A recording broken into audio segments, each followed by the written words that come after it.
Hello everyone, my name is Chad and welcome to today's initial episode of creating more self-sustainability in uncertain times. Today we're going to discuss installing a Serenity pellet stove by Castle in my home with my wife Michelle here in Texas. So here's the pellet stove that we got installed in the house in Texas. You're probably asking yourself, why do you need a pellet stove in Texas? Well, it does get cold here. A couple years ago, it froze up pretty bad, and they lost power in some areas for days.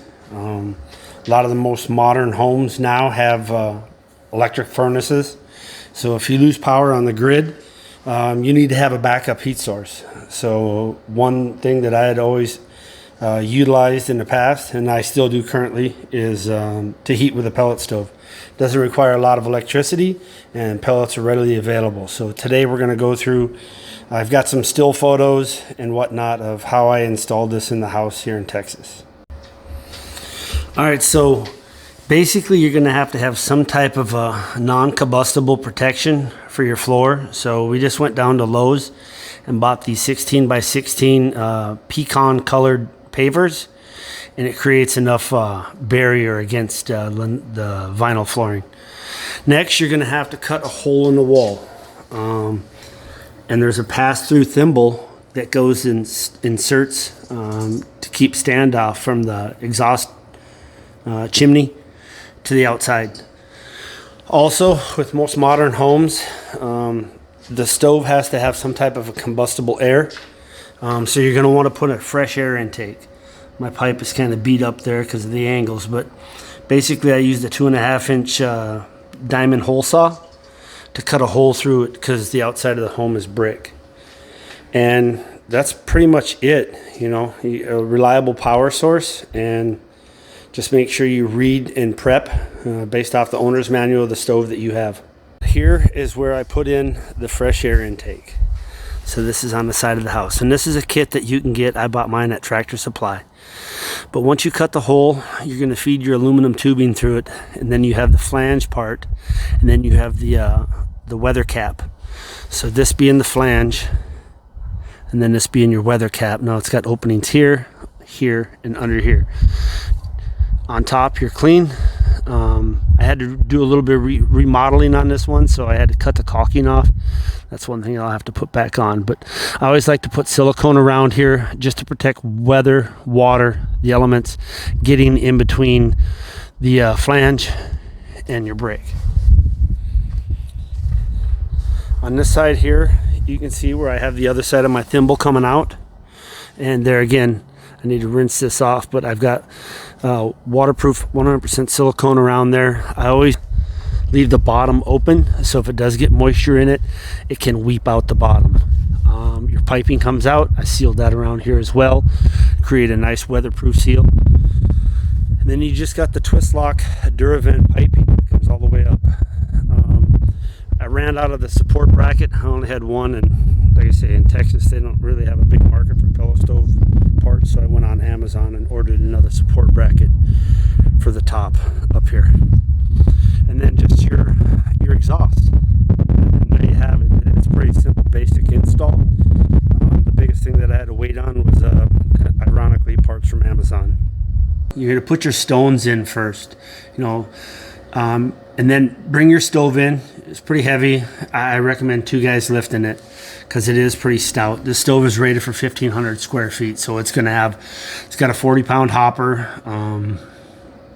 Anyways, what you want to do is you want to test fit. And what I used was basically an angle finder to find out the angle that I needed for the elbow. That's a 45 because I did a corner install. Keep in mind, there's minimum distance to combustibles, i.e. distance from the corner of that stove to the wall itself. The manufacturer's recommended minimum clearance is 5 inches. I'm sitting at 5 3/4 on both sides. So I wanted to have just a little bit more. The wall does get a little bit warm, but it ain't too bad. But basically, once you get the stove put in place, take your angle finder to get your angle that you need for your pipe. So my kit that I bought came with one 90-degree elbow, and I had to buy a 45-degree elbow off of Amazon. That's what took this install so long. But once you get that there, then you center it so you can kind of mark out where you're going to cut your hole.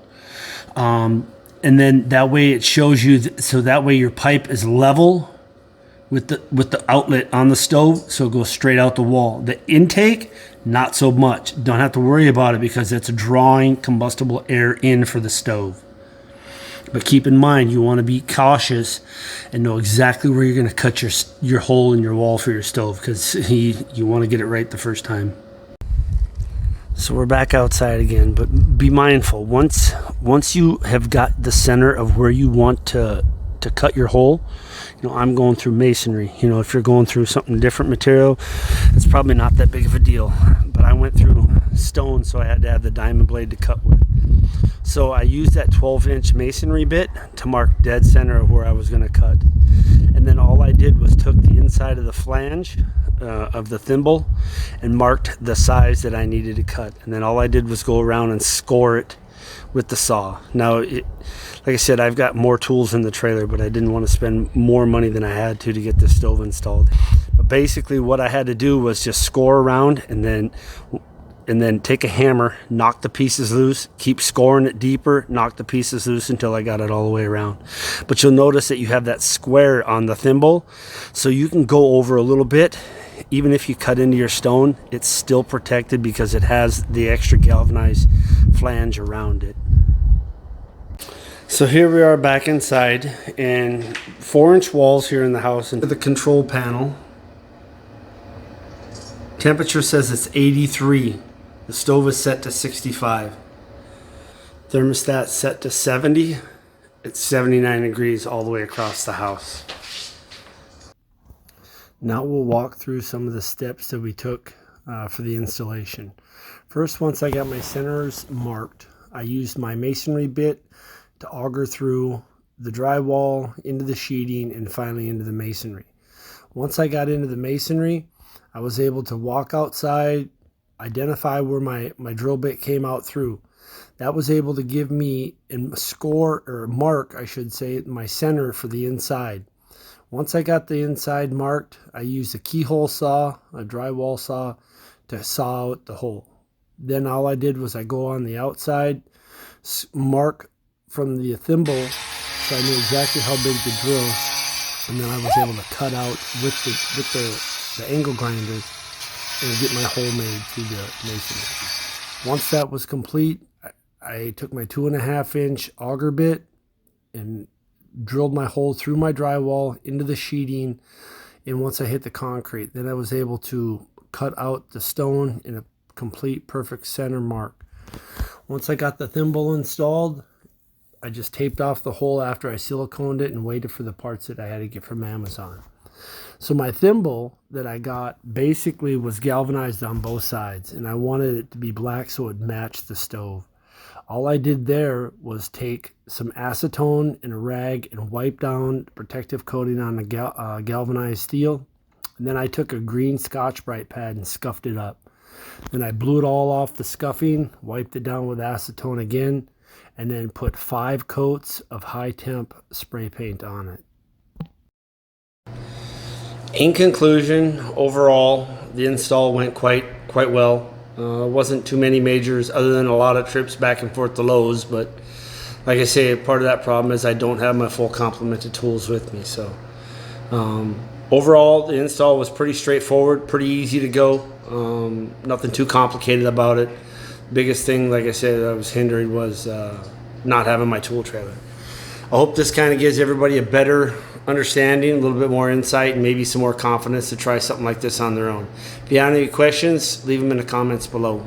Thanks, and God bless.